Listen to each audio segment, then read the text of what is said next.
An isolated Joe Biden on Sunday exited from the US presidential race around 100 days before the US polls. Hello and welcome to ThePrint. In this episode of Instant Analysis, I will look into what this means going forward for the Democratic Party and what it means for India as well. Biden's withdrawal in the middle of July after winning the Democratic Party primaries is unprecedented according to some.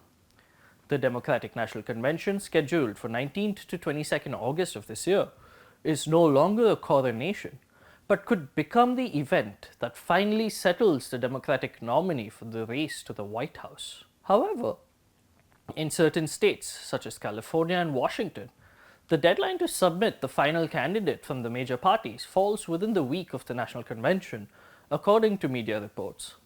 States such as Ohio and Alabama also had an issue, which was eventually fixed by the state legislatures.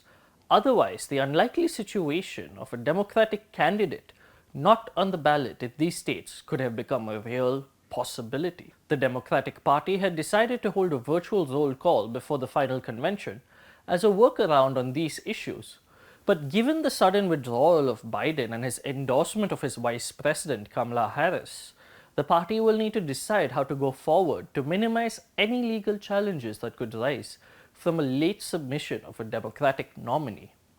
Harris is the current frontrunner, picking up a slate of support from Democratic leaders including President Biden, former President Bill Clinton, and Hillary Clinton, Governor Josh Shapiro of Pennsylvania, Governor Roy Cooper of North Carolina, Governor Gavin Newsom of California, and Senator Mark Kelly from Arizona, to name a few. She has quickly taken reins of the sprawling Biden re-election campaign machinery and also the $96 million war chest. The Democratic delegations who were pledged to Biden from the states of Tennessee, South Carolina, North Carolina, and Louisiana said they supported Harris. However, Senate Majority Leader Charles Schumer, House Minority Leader Hakeem Jeffries, Speaker Emirata Nancy Pelosi, and former President Barack Obama have yet to endorse Harris's candidacy. Some leaders have also called for an open convention in Chicago in August and for the leader to be elected there. This leaves open the doubts lingering about Harris's ability to unify the Democratic Party, win the nomination, and then spend the next 70-odd days after the convention battling a resurgent Donald Trump. But this begs the question, what does this change mean for India? In terms of foreign affairs, there is broad-based bipartisan support for the US's relationship with India. One can remember the large crowd of supporters at the Namaste Trump event held in Ahmedabad when the former President Trump visited India in 2020.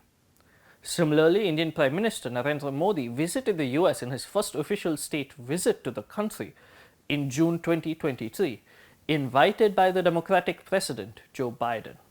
However, when it comes to India's domestic affairs, experts suggest that another Democratic president may be a lot stricter in their criticism of issues surrounding ideas of secularism or democracy, which may not occur under another Trump presidency. That is all from me.